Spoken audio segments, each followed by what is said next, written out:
मित्रों, जन्म कुंडली के तृतीय भाव से जुड़े हुए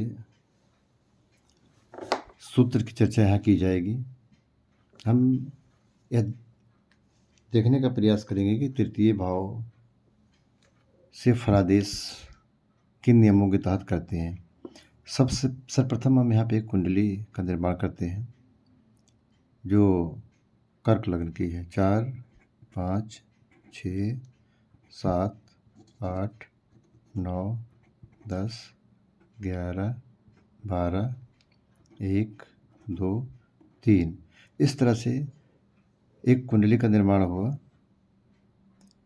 जो 12 भावों में 12 राशियां स्थापित हैं। हम तृतीय भाव से जुड़े हुए अगर तृतीय भाव से जुड़ी हुई फलादेश करते हैं तो उसके लिए 3 चीज़ों की आवश्यकता होती है। पहला भाव, भावेश, भावकारक ग्रह। अब तृतीय भाव में हमें देखते हैं कि क्या तृतीय भाव में कोई ग्रह बैठा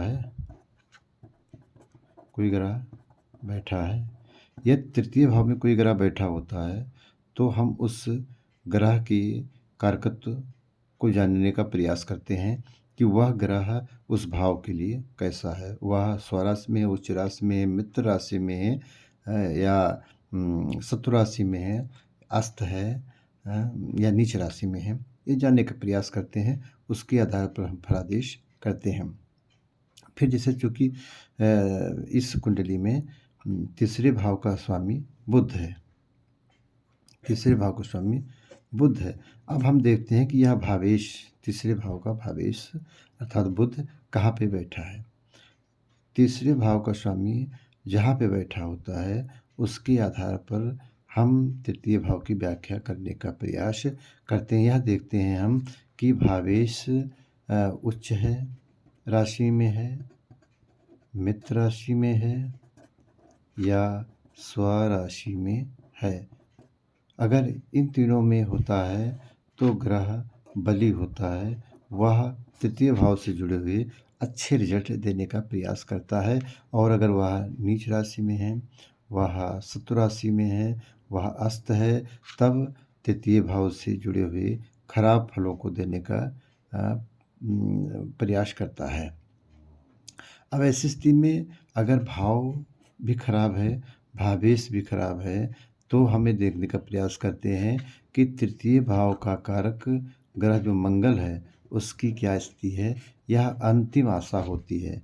यह किसी भी जन्म कुंडली के लिए या किसी भी जन्म कुंडली के किसी भी भाव के लिए जो कारक ग्रह होता है वह अंतिम आशा होती है। अगर 2 खराब हो गए तो तीसरे पे उम्मीद टिकी होती है कि अगर तीसरा सही हो गया तो कुछ स्थिति में जीवन में एक अच्छा फल मिलने की आशा होंगे।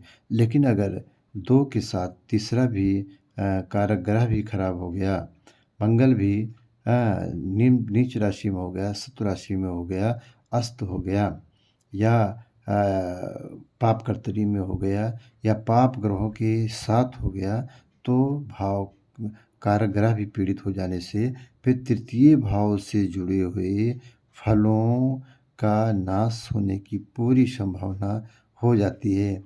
एक स्थिति होती है कि तृतीयेश या तृतीय भाव का स्वामी किस नक्षत्र में है, किस नक्षत्र में है और उस नक्षत्र का स्वामी किस भाव से जुड़ा हुआ है। क्योंकि जब बुध की दशा आएगी तो बुध जिस ग्रह के नक्षत्र में बैठा है उस नक्षत्र का फल देता है, या हम कह सकते हैं कि नक्षत्र स्वामी भी उस फल की रक्षा करने का प्रयास करता है। तो ऐसी स्थिति में हम तृतीय भाव का स्वामी कौन सा है, तृतीय भाव के स्वामी किस नक्षत्र में बैठा है, ये भी हम देखने का प्रयास करते हैं क्योंकि नक्षत्र एवं राशि किसी भी भाव के लिए एक महत्वपूर्ण पूर्ण भूमिका का निर्वाह करते हैं। तो हम कह सकते हैं कि किसी भी भाव के लिए भाव, भावेश एवं भाव कारक ग्रह और नक्षत्र का बलवान होना अति आवश्यक है। अगर ये तीनों चारों पॉइंट मजबूत होते हैं, तो किसी भी भाव से अच्छा फल हम प्राप्त कर सकते हैं। अब ऐसी स्थिति में अगर हम तृतीय भाव की की चर्चा कर रहे हैं, तो अगर भाव, भावेश एवं भाव कारक ग्रह अगर प्रबल होते हैं, बलवान होते हैं, तो ऐसा व्यक्ति चूँकि यहाँ से बैठ कर के या इसके सामने का जो भाव है 1, 2, 3, 4, 5, 6, 7 सातवाँ भाव जो होता है वो भाग्य का होता है। अगर ये तृतीय भाव में बैठे हुए ग्रह तृतीय भाव का स्वामी और भाव कारक ग्रह प्रबल होते हैं, तो ऐसे व्यक्ति के भाग्य की वृद्धि होने में कहीं से कोई शंका नहीं की जा सकती है। तो अभी हमने देखा कि किसी भी भाव से किसी भी भाव के फलों को जानने के लिए हम किन-किन चीज़ों को देखते हैं और चूँकि हमने भाव, भावेश, भाव कारक ग्रह की चर्चा की है, आशा ही नहीं पूर्ण विश्वास है कि ये आपको समझ में आया होगा। धन्यवाद।